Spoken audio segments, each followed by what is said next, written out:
little bit into March now, which means it's time to talk about February. I gotta be completely honest, I almost decided not to make this February wrap-up video for a couple of reasons. February was such a wild, weird month for me because it started out so strong and it ended so badly. I went on vacation at the beginning of February, and I always am able to read so much on vacation just because of travel and planes and whatever. So I had my Kindle there, I was reading, I was blazing through stuff, and then it just completely fell off at the end of February, and I have found my first DNF of the year, sort of. We'll get to that in a little bit. But the point is, I didn't end up reading as much as I expected to or as much as I wanted to. I finished 3 books and I paused on the 4th book, and I just thought that's not enough content in order for me to make a video. It's not enough. I didn't reach my goal, so I'm not gonna make this video. And I just kind of had to sit down and think about that for a little bit, where I have started putting guidelines on myself of what allows me to make a video or what allows me to talk about books. And I think it's been kind of falling into quantity over quality, and I need to not have that be the case. I read 3 books in February. That is not a failure, even though maybe I had put these unrealistic expectations on myself. 3 books is not a failure. If you have read 10 books this past month, if you have read 1 book, if you haven't read it all, that's okay. We go through these seasons, and success or failure shouldn't be dictated by how many books we are reading and how we're feeling about them. So I'm going to make this February wrap-up video, even though it might be a little bit shorter. I'm gonna talk about as well some books that I'm hoping to read in March, and we're just gonna get right into it. The first book that I read in February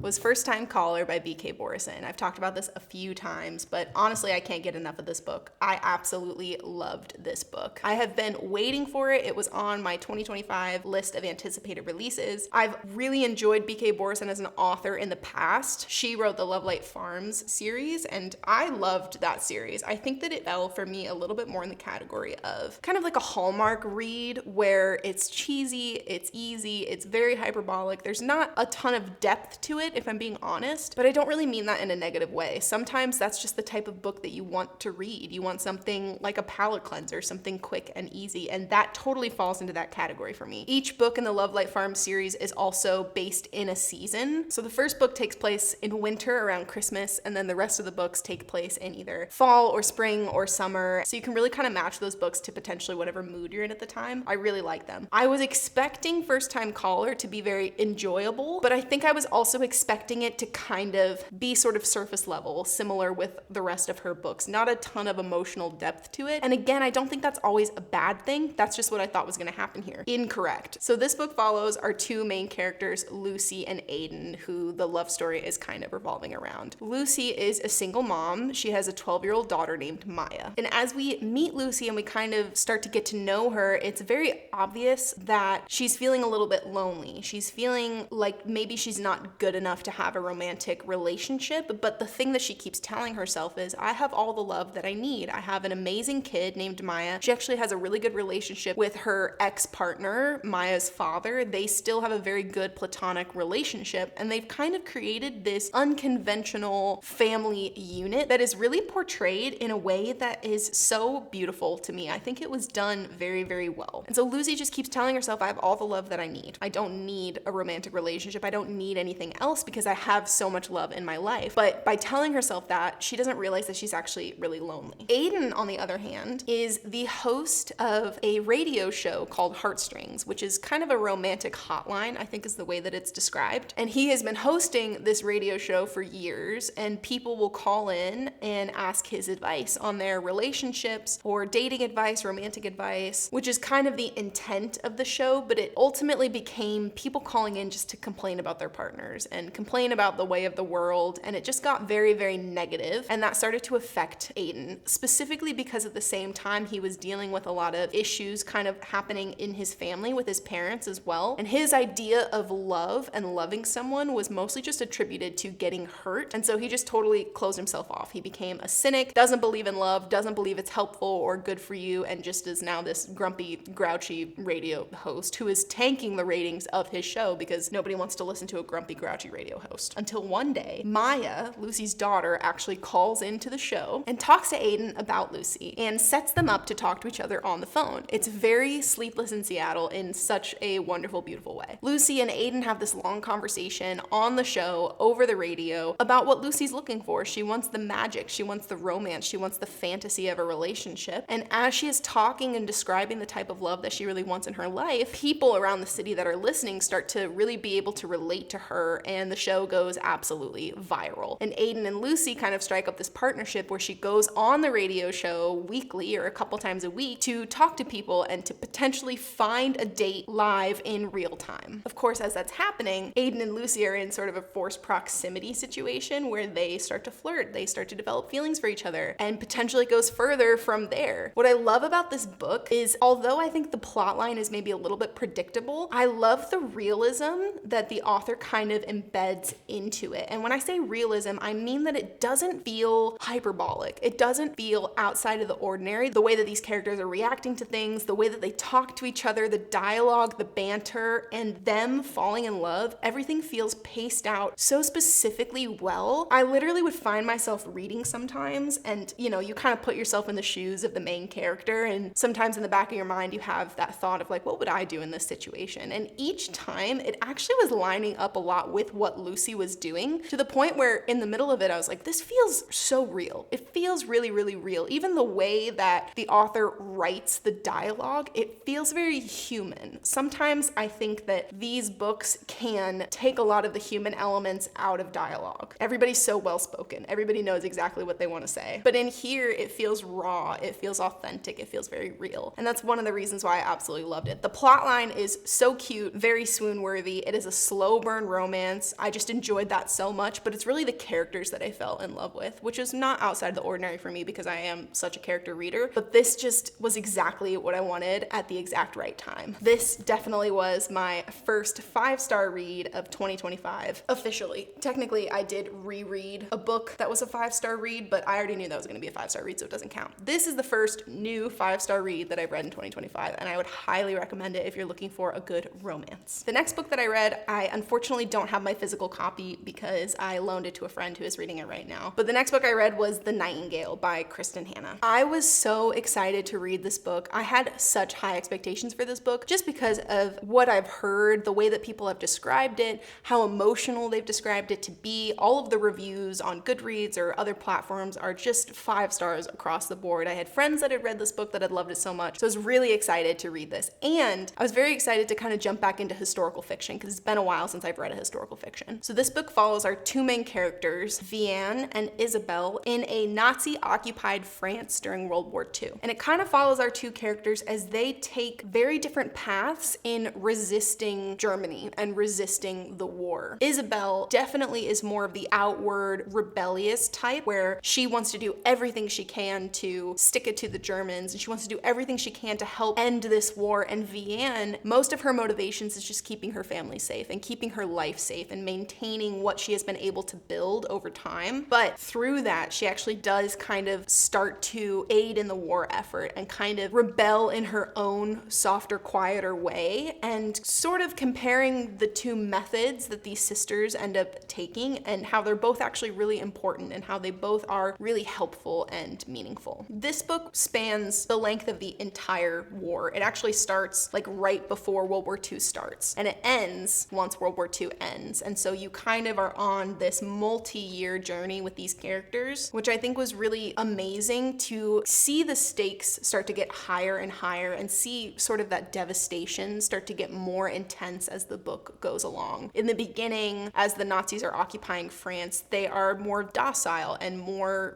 kind of trying to keep this era of peace, if you will. But towards the end of it, these characters are just going through so much, and you get sort of a look into the concentration camps and just the horrors of that time being so intense. And I think that what was so beautiful about this book is it's very clear that Kristen Hanna just did so much research. Like, she put so much work, so much effort into researching World War II, learning everything she possibly could about it in order to create a really beautiful, intense, and realistic backdrop for this book. So I think that was done really well. I gotta be honest though, I think that my expectations were potentially too high for this one. I don't want to say that I think it's overhyped. I don't think it's overhyped. I think that it was still a really good book and I really enjoyed it, but I think I was expecting more. I was expecting maybe more emotions from myself. Everybody kind of describes this book as being the one that'll just rip your heart out and you're all crying by the end of it and it's really intense. And I did tear up a couple times and I definitely did feel emotional over it, but it just wasn't at the level that I thought it was going to be. And we've talked about this a lot on this channel, but expectations for a book really play into how you end up reading it and how you end up feeling about it in a negative and a positive way. In this case, I think it affected me a bit negatively. I wasn't feeling what I was told I was gonna feel. I wasn't where I thought I would be by the end of the book, unfortunately. Again, I did really like it though, but there are just some things that I didn't love about it. One of the things that felt not great was it just seemed like there were a lot of maybe inconsistencies in the book, and either there were actually inconsistencies or there were things that were not written about well enough and maybe was a little bit confusing to where it felt like it was inconsistent, if that makes sense. Specifically, timing. We had a lot of time jumps because, again, this spans over the years of the war, and she kind of does time jumps within there. So sometimes we'll jump like 2 months ahead, sometimes we'll jump 18 months ahead. We can jump either like a couple of weeks or over a year of time. And I don't think it was explained very well when these time jumps were happening. And sometimes it was like very abrupt, like all of a sudden it's literally 18 months later, or the next chapter is like 1 month later. And I think that kind of messed with the pacing, in my opinion. It just was kind of hard to follow sometimes. With that though, the timing inconsistencies, there were also like seasonal inconsistencies, the descriptions of the seasons that we're in. There would be times where I was reading the book where the author is describing the setting and it's like, okay, it's cold, we're going into winter, the roses are dying on the wall, you know, like she's very descriptive in her environment, and she would describe all of these things that give me a picture of where I am and what's happening in the book. But then the next chapter, it's like not happening that way. It's almost like they were out of order sometimes. I'm not explaining this very well because honestly, I'm just a little bit confused about the book as a whole. Another thing that felt a little bit inconsistent was actually the ages of the characters. This is not a huge thing that really messes with the plot, but for me, I was just confused by specifically our younger character, Isabel. We're being told that she's a certain age, but then I'm trying to follow along with all of these time jumps, and then we're being told that she's a different age after that, and like the math is off in my brain, which again could totally be a me thing. And that's kind of where it comes back to. Either it is inconsistent or it was written in kind of a confusing way where it feels inconsistent. Another thing that I didn't love about this book is it felt like there were repeated sections or repeated phrases enough that it was pretty noticeable for me. You kind of hear about people talking about maybe like an author's calling card or a phrase that is used within a lot of common books. Most commonly, you see this obviously in like romantasy, the way that characters are described or the way that feelings are described. I feel like the one that kind of comes up the most is like, oh, your breath caught in your throat, and you just hear authors use that phrase over and over, and you can hear even the same author use it over and over in the same book. And I actually kept coming across that in the Nightingale, which I was surprised about. I wasn't expecting that, but it was more than just a phrase or a sentence. It was literally like whole paragraphs that would be repeated a couple chapters afterwards, and it made it extremely confusing for me, where like, this is not a real example, but maybe Vianne comes out of her bedroom, makes coffee, sits down by the fire, knits a sweater out of an old curtain. And you're like, okay, it's describing this kind of mundane morning routine as she's trying to like keep her daughter warm throughout the winter during this war. And then 2 chapters later, the exact same thing happens with basically the exact same wording to describe it. But it's kind of like a long enough break where I actually feel like I'm crazy. Did I read that before? Or is this a new thing? It was kind of weird. And then one more thing that I'll say about sort of the writing inconsistencies, and then I promise I'll leave it alone, is this, I'm almost positive, was a true inconsistency where I feel like the author wasn't always aware of where she has placed characters spatially in a scene. Or we would be in a scene and we're told that a character is in the bedroom and not really a part of this scene, but then all of a sudden they're grabbing a cup of coffee from the cupboard in the kitchen. Again, these aren't make or break, do or die issues, but they were there enough, and it was the little things that kept happening over and over where it actually did sort of mess with my opinion of the book, where it just felt like an editor could have caught that, or it could have been tightened up and cleaned up a little bit. So that was kind of my issues with the writing and maybe some of those inconsistencies. The plot of the book I think was great. The characters I think had some issues, not necessarily with the characters themselves, but what I'm being told about the characters. I think that this book is sort of supposed to be a journey about these 2 sisters, and they have a lot of issues between each other in the beginning of the book, and throughout the book they're supposed to kind of figure it out, and they come together in the end, and you know, they're sisters again, and there's this bond that's been forged between them. And I'm being told that between the 2 characters this emotional journey is happening relationally, but I'm not seeing it. I'm not actually reading about it. I'm just like hearing hearing the characters' thoughts and how their opinion is changing, but there's been no evidence given to me of why I should think that the relationship is actually changing. And there was so much emphasis put on this relationship and how these two characters felt about each other, but there just wasn't enough clues or direction for me to actually buy it and like believe that this was happening and that their relationship was changing. I felt more relational tension and longing and love between how the characters felt about cities and like their homes. Isabel is very emotionally connected to Paris, and Vianne is very emotionally connected to the village that she lives in. And I felt more emotion between how these two characters felt about their homes versus how these two characters felt about each other. I feel like I'm being very negative and harsh about this book. I did really enjoy it. I think it was good. I just didn't love it as much as I was being told that I was going to love it, and that kind of has annoyed me a little bit. I wanted to give this book a 4 stars. I really, really did, but I just didn't like it enough, or I was kind of frustrated with some of the writing issues or with some of the expectations that were placed on me, and so I think I'm landing at a 3.75.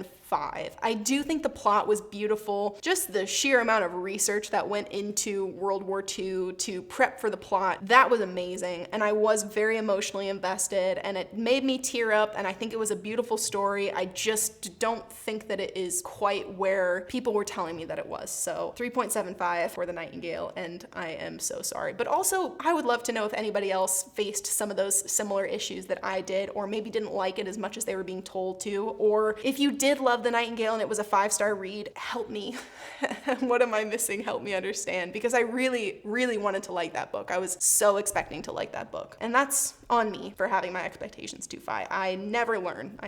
But the next book that I read was A Sea of Unspoken Things by Adrienne Young. This was another book that was on my anticipated releases list for 2025, and this is the same author that wrote The Unmaking of June Farrow, which I read at the end of 2023, and I really, really enjoyed. So I was very excited to read this book. This was the second Adrienne Young book that I have ever read. The only other one that I read was The Unmaking of June Farrow. So this one follows our main character, James, and she has a twin brother named Johnny. James and Johnny were absolutely inseparable growing up, and they grew up in this closed off hunting town in Northern California where they kind of grew up in a cabin together, didn't really have any parental figures that were helpful, and it was really just the two of them, and they kind of created this friend group within this very, very small town. But when James was 18, she left. She left to move to San Francisco and go to art school. So she's an artist. And I think we're like close to 20 years later, if not 20 years later. So they are kind of upper 30s in this book. She comes back to the town because Johnny has unfortunately passed away. And James is going back to the town to sort of get his things in order and have the funeral and figure out his life and his affairs. And so she is met with all of these people that she hasn't seen in 20 years, who she grew up with. But as she's there kind of going through Johnny's things, she sort of starts to realize that maybe Johnny's death was not an accident, and that there is some sort of mystery that is going on here that she needs to uncover. She pairs up with this guy named Micah, who when they were teenagers, they were together and they kind of were each other's first loves. And Micah was James and Johnny's best friend. They were like a trio, totally inseparable. And so James and Micah kind of start to uncover what really happened to Johnny and what is really going on here. And there's a lot of key players going on, and there's a lot of sketchiness, and it very much is small town vibes. This town protects each other's secrets. They protect each other even to the detriment of other people. They don't accept outsiders. And James, because she's been gone for so long, even though she grew up there and spent the first half of her life there, she's kind of an outsider now. People don't trust her, which makes it difficult as she is trying to figure out what happened to Johnny. I think the setting of this book was really well written because it definitely felt like spooky, small town, not even town. Like, it is described as basically having everybody lives in a cabin in the woods, their own little cabin, and there's like a diner and a post office and a sheriff office and like nothing else in town. It's so small, rural, but not in like a farm way. They're like in the redwood forest basically. And it's even described as the redwoods being so tall that it blocks out the sun. And James and Johnny and Micah and that whole town grew up without seeing the sun, is kind of how it's talked about because of how tall these trees are, which is kind of interesting and definitely very spooky. I was not expecting this book to be as much of a mystery because I was thinking about The Unmaking of June Farrow, of course, and that book, there is a mystery that's being solved and there is a mystery that's being uncovered, covered, but it doesn't read like I'm reading a mystery. It kind of feels more like a magical realism. There's a little bit of romance in it, and it feels more like a fiction book, like a literary fiction or contemporary fiction with a little bit of magic in it. This book reads like a mystery. This is a mystery, and I wasn't expecting that. And I don't even know if this is considered in the genre of mystery, but it 100% feels like that to me. This book, the only way that I can describe it accurately is that it feels like a predictable episode of like NCIS or some sort of crime show, but not necessarily in a bad way. Like, I love those shows. I totally went through, watched, NCIS, Bones, Psych, all of those episodic 45-minute long episodes where,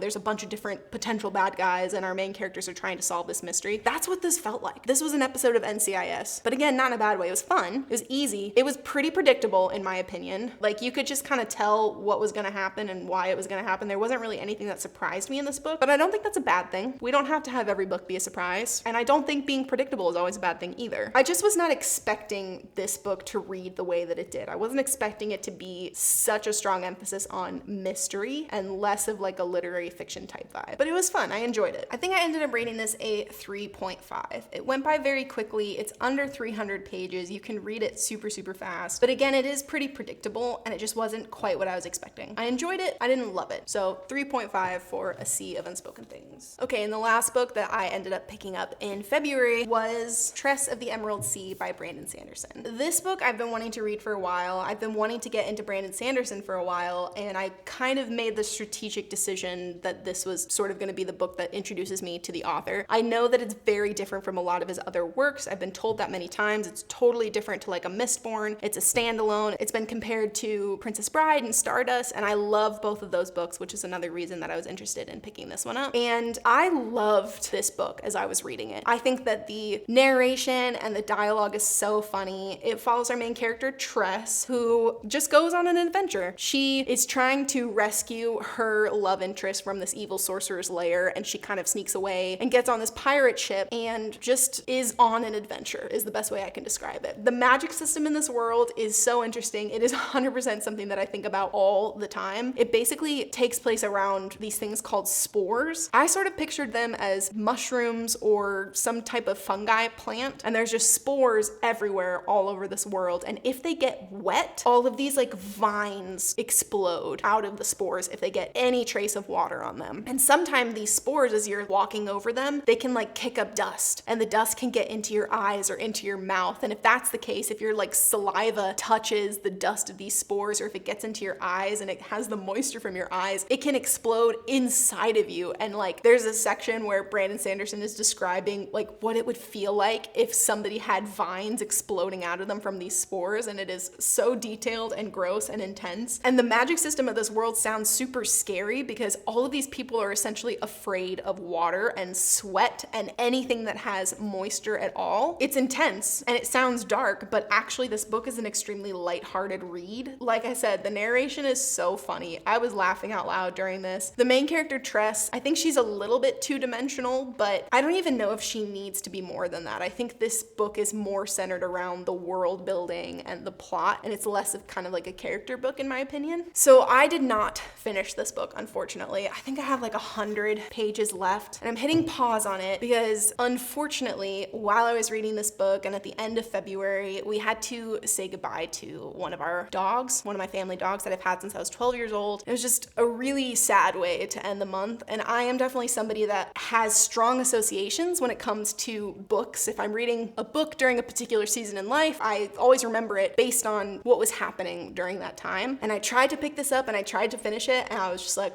I can't, I'm too sad. This is way too sad. So I DNF'd this book, not because of the book itself, but just because, to be completely honest, it was too emotional for me. I want to finish this book. I plan on finishing this book, but I need a little bit of time. So it's a DNF, but it's actually more of like a pause. I'm hitting pause on it. I was really enjoying it. I will pick it up again for sure because it's totally up my alley. It definitely felt like Princess Bride for sure, and I love that book. So this is not a no, this is not a negative, technically a DNF, but more of a pause. I will see this book again. So these plus the Nightingale are the 3.5-ish, 3 and some change books that I ended up reading in February. So it was definitely a weird month. Started out really strong, ended pretty terribly, but that's okay. We're gonna dust ourselves off and hopefully have another strong month in March. But But once again, I just have to say, even if you take a break during reading, if a month doesn't look like you thought it was going to look, it's okay. There's no benchmark that you have to hit. There's no goal that you have to hit. It should just be reading something that's enjoyable for you. So if you had a bad month in February as well, I'm with you, I feel you, and it is totally okay. Take a break if you need to, take a little pause on reading. You're not falling behind, you're not missing anything, it is okay. Let's talk about March real quick. I do have some books that I really want to read in March. In January, I was going through the Throne of Glass series while also reading a couple things in between there. I am hopefully going to finish Throne of Glass